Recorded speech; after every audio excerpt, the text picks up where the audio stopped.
নমস্কার বন্ধুরা, আমি সাহিল আবার আজকে চলে এসেছি তোমাদের জন্য খুবই একটি গুরুত্বপূর্ণ আপডেট নিয়ে। এই আপডেটটা হচ্ছে এসএসসির অ্যাডমিট কার্ড নিয়ে। তো তোমরা যারা এখনো এসএসসির অ্যাডমিট কার্ড ডাউনলোড করতে পারোনি, আজকে ভিডিওটি তোমাদের জন্য, অবশ্যই ভিডিওটি ভালো করে দেখবে।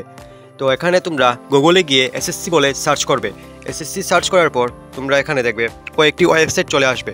প্রথমটা আসবে স্টাফ সিলেকশন কমিটি, যেটা এসএসসির অফিসিয়াল ওয়েবসাইট। যদি এটাতে তোমরা ক্লিক করে তোমরা দেখবে এখানে এসএসসি ওয়েবসাইটের যে ইন্টারফেসটা আছে সেটা হচ্ছে এরকম। তোমরা সবাই জানো, এখানে তোমাদের অ্যাডমিট কার্ডের একটি অপশন আছে, সেটাতে ক্লিক করবে। ক্লিক করার পর এখানে নিচে অনেকগুলো তোমাদের অপশন চলে আসবে, বিভিন্ন ইস্টার্ন রিজন, কর্ণাটকা রিজন, বিভিন্ন রিজনের। তো বন্ধুরা, কথা হচ্ছে তোমরা যারা যে রিজন থেকে দেখছো ভিডিওটি, তোমরা সেই রিজনে ক্লিক করবে।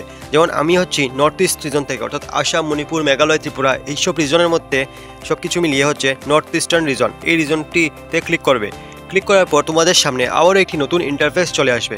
এখানে তোমরা অবশ্যই নিচে স্ক্রল ডাউন করবে। স্ক্রল করতে একদম নিচে চলে আসবে। এখন ব্যাপার হচ্ছে বন্ধুরা, এখানে তোমরা নিচে আসার পর এখানে দেখবে ওয়ার্ক থ্রু ভিডিও।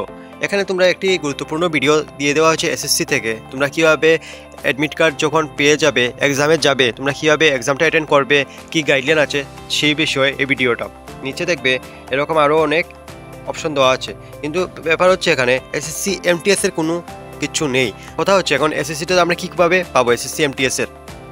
এখন তোমরা যদি আবার এমটিএসেরটা পেতে চাও, অবশ্যই এখানে অ্যাডমিট কার্ডে ক্লিক করবে। ক্লিক করার পর তোমাদের সামনে আবারও একটি নতুন ইন্টারফেস চলে আসবে। এখানে দেখবে স্ক্রল ডাউন করার পর নিচে চলে আসবে একদম। এখানে তোমাদের e admit card for sub inspector, e admit card multitasking staff, তারপর download e admit card junior engineer, আবার e admit card sub inspector, তারপরে আবার e admit card multitasking staff. এখানে দেখো বন্ধুরা, তোমাদের এখানে দুটো এমটিএসের সাইট দেখা যাচ্ছে, একটা হচ্ছে এটা আর একটা হচ্ছে এটা। তো এখন কথা হচ্ছে তোমরা কোনটাতে ক্লিক করবে। যদি বন্ধুরা তোমরা নিচের যে অপশনটা আছে ই অ্যাডমিট কার্ড এসএসসি এমটিএসের, সেটাতে যদি ক্লিক করো তাহলে কি হবে। ধরো ক্লিক করলাম। ক্লিক করার পর তোমাদের সামনে এরকম রেজিস্ট্রেশন আইডি এবং ডেট অফ বার্থ দিয়ে তোমাদের সামনে চলে আসবে লগ ইন করার জন্য।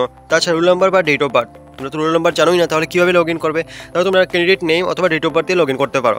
লগ ইন করলে কী হবে, এটা গতবার যারা মানে আগের বছর 2024 সালে যারা এমটিএসের ফর্ম ফিল আপ করেছিলে তাদের অ্যাডমিট কার্ডটা বেরোচ্ছে। এটা হচ্ছে মেইন প্রবলেম।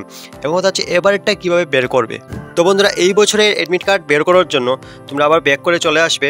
এখানে দেখবে প্রথমে যে অপশনটা আছে, এখানে একদম প্রথমে আছে মাল্টিটাস্কিং স্টাফ এমটিএস। এখানে সেমভাবে রেজিস্ট্রেশন আইডি এবং ডেট অফ বার্থের সাহায্যে লগ ইন করতে পারবে।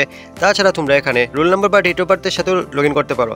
এইসব কিছু তোমরা না জানা থাকে, তোমরা অবশ্যই নিজেদের নাম এবং ডেট অফ বার্থ দিয়ে লগ ইন করবে। তাহলে দেখতে পারবে তোমাদের অ্যাডমিট কার্ডটার স্ট্যাটাস, ছাড়া তোমরা কোথায় তোমাদের এক্সাম সেন্টার পড়েছে এবং কয় তারিখে, কয়টার সময়, সব কিছু দেখতে পারবে। তো বন্ধুরা, ভিডিওটা যদি ইনফরমেটিভ হয়ে থাকে অবশ্যই তোমরা চ্যানেলটিকে সাবস্ক্রাইব করে ভিডিওটিকে একটা লাইক করে দিও। এরকমই নতুন এবং জেনুইন আপডেট নিয়ে আমি প্রতিদিন আসি। তো অবশ্যই তোমরা ভালো থেকো, সুস্থ থাকুন, সাবধানে থেকো।